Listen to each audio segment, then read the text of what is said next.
Okay, here's the video for Tal's celebration and Elba's celebration. We are at a hotel in Oro Valley, Arizona. Our moving van doesn't show up until Friday, so we're living in a hotel waiting for our goods to get to our new house. So I wanted to send this as soon as I could, and this is really I want this to be just for Michelle and Eric and Yvonne. It's nothing that is going to be publishable or something you want to play for anybody else. But I just wanted to give you a few thoughts about my dear friend, L. Michael Tompkins and your dad. So I'm going to probably send a couple of different videos, short videos. Got a few notes here I'll refer to, but I'm going to start out by just talking about when I first met your dad. We actually went to different grammar schools. He went to Walnut Creek, and I went to Park Mead. So we didn't really meet until the ninth grade. And of course, the ninth grade, everybody's trying to get oriented and so forth. So I think we probably hooked up maybe towards the end of our freshman year. But actually, it was actually earlier than that because we went out for freshman football. And Mike was skinny and scrawny, and so was I. I think as a freshman, I was like 5'5" and 120 pounds, and I went out for the football team, as did Mike. And I think we both made fourth string, maybe third string. I don't think either one of us played. But we got to be good friends. And I think he played tennis. I never played tennis, but he was a pretty good tennis player. But we got to be good friends.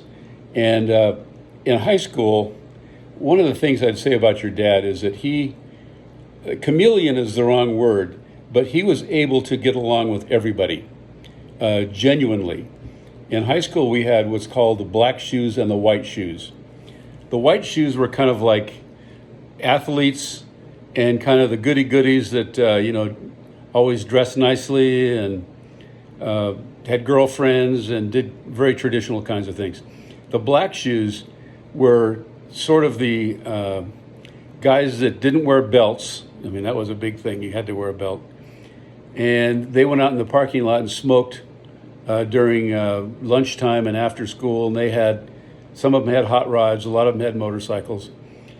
So I kind of hung out with the white shoes. That's my group, the athletes and student council kind of people. But your dad was a member of both groups, all groups. And he really was able to identify with everybody. For the white shoes, he was very smart. He got great grades, was always active in student activities. With the black shoes, he had his Harley, I think it was a shovel head, I'm not sure, an old one that had a gear shift on the side of the tank. But he got along with everybody, and everybody saw him as their friend. So that no surprise when he was a junior running for student body president, to be the student body president in our senior year, Mike was elected, by a huge margin. So that just gives you an idea of who he was in high school. And I think throughout his entire life, he was able to identify and connect with everybody, whether it's people that were prison inmates or people that were on the staff of the prison or people that were on staff at Davis or people that were clients at Davis. He was just a master at connecting and having a good time doing that. So that's a little bit about high school. One of the things that we really got to be good friends in my junior year. Our family moved out from south of Walnut Creek up to the Concord area in Woodland Hills, which is very close to where Mike and his family lived. And as we got to know each other, I was amazed that he would come over to our house and we have a very traditional family. But going to his house, I would say it was less than traditional. He had his own trailer outside of the house his mom and dad and Pam lived in, and he was unbelievably independent.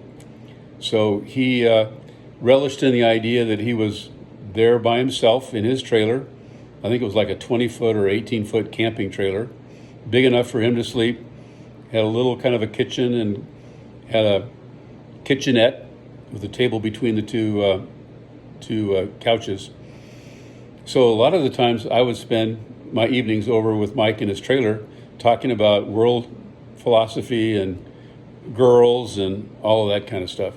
Speaking of girls, I don't think your dad ever had a steady date. He always was always trying to date the most popular girl in the class, and he always did take them out on a couple of dates. I'm thinking of names like Dale Durad, Helen Howard, and others that everybody wanted to date, but they wanted to be steady girlfriends. Mike seemed like he was okay, just knowing that he was able to ask them out and they would go with him to a dance or something, but it was never a long-term kind of thing. So very independent, had his motorcycle, and had his 52 or a 54 Ford. I can't remember what year. But of course, he was a gearhead, so he knew how to work on cars and motorcycles. His dad was a partner, I guess, with his uncle in a auto parts store in Martinez. So he was able to work on cars. So he had this 52 Ford automatic. I think it was a 4-banger or a 6-banger, I can't remember which. But he was able to put a floor shift in so he could have a shift on the floor. And as we were driving, he would pick me up for school in our junior and senior year. And he would have his hand down on the gear shift. And as he was shifting from low to drive, he would always make the sound, wee-yoo. So we knew when he was shifting because he would tell you by the sounds he was making.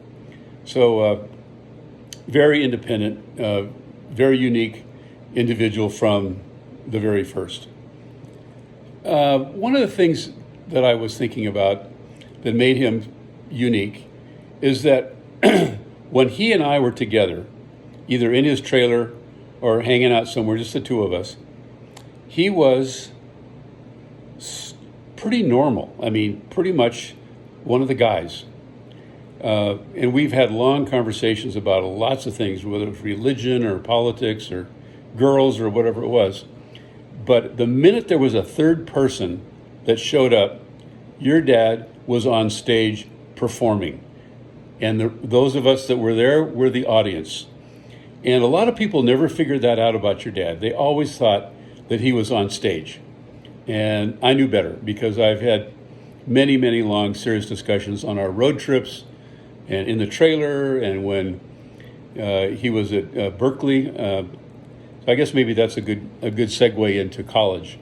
Once we were out of high school, and by the way, nobody in high school in our group, the White Shoes, ever drank any alcohol that they admitted to, excuse me, or that we knew about. But Mike and I did not. We had a dairy in Walnut Creek called the Dumore Dairy, and Dumore made a punch, and they sold it in gallon jugs. So if we ever had a party or a get-together with a bunch of friends, it was always Dumore Punch. And Mike would always say, let's go get the Dumore, the Dumore, the Dumore. So we really did not do much drinking. So your dad, very smart, had a great GPA, got a slot into Cal Berkeley in engineering. And I think he just figured that he was going to blow right through that like he did academics in high school. But he got to Cal, and I went to San Jose State, and he went to Barrington Hall. He lived in Barrington Hall, which was a dorm for guys right on campus. And I think he was introduced to booze and girls, and I think that's all he did for a semester, thinking that he would just pass his classes. But unfortunately, reality caught up with him, and he flunked out. I think it was in his first semester. Maybe it was the second semester. But I know it really was a big downer for him, but as he always does, he comes back and he figures things out. So he went back to Diablo Valley Community College, which is now Diablo Valley College. And he started taking classes there and still living in his trailer. I, on the other hand, went to San Jose State. I was there for my first year. And then towards the end I guess during spring training in football, I had a football scholarship. I had a knee injury and tore the cartilage in my left knee. So I lost my scholarship, which means I couldn't afford to go to school. So I